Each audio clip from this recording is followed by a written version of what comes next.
Bonjour et bienvenue dans déjà ce 12e épisode de la médiumnité enfin expliquée. Et là, nous allons parler plus précisément du magnétisme et de la médiumnité, du rapport entre les deux. Eh bien, je suis persuadé que le magnétisme et la médiumnité procèdent en fait de l'utilisation des mêmes énergies, des mêmes vibrations, mais avec des intentions, avec des buts différents. La médiumnité, vous l'avez compris maintenant, c'est essentiellement se connecter à une conscience autre que la sienne, qu'elle soit vivante, décédée ou altérée, pour communiquer avec elle, pour décrypter des informations ou pour transmettre des messages. Le magnétisme, lui, c'est se connecter à l'autre, à une personne, qu'elle soit physiquement présente avec vous, soit à distance. Là encore, c'est une activité de l'esprit, donc il n'y a pas d'obstacle. Mais l'intention, elle, est différente puisqu'il s'agit de tenter de lui soulager un mal, de la guérir d'un mal physique, d'une douleur ou d'un problème autre, style maladie de peau.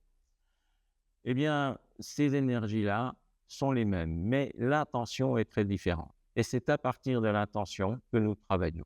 En médiumnité, je vais poser par exemple comme intention de connaître la cause d'un problème, d'un blocage émotionnel ou d'une douleur physique.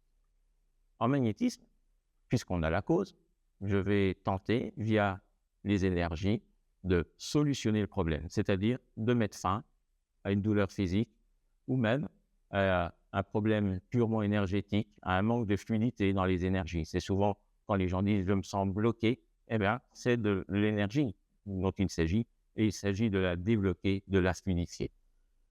Je prends l'exemple le plus simple, la brûlure. Les maladies de peau sont des maladies dites de brûlure. Eh bien, on va travailler à enlever le feu de la maladie de peau, par exemple un eczéma. On va mettre du froid, on va calmer, d'abord pour soulager, puis sécher, et puis ensuite on va faire un travail d'apaisement. Et on va faire aussi un travail d'apaisement sur la cause, mais d'abord sur l'effet. Vous voyez, le magnétisme et la médiumnité sont très liés, mais ce dont je voulais vous parler, c'est vraiment de cette différence d'intention qui fait toute la spécificité et aussi toute l'efficacité du travail. Voilà, ce 12e épisode est terminé. Vous pouvez m'envoyer toutes vos questions via mon site internet ou par téléphone ou par message texto.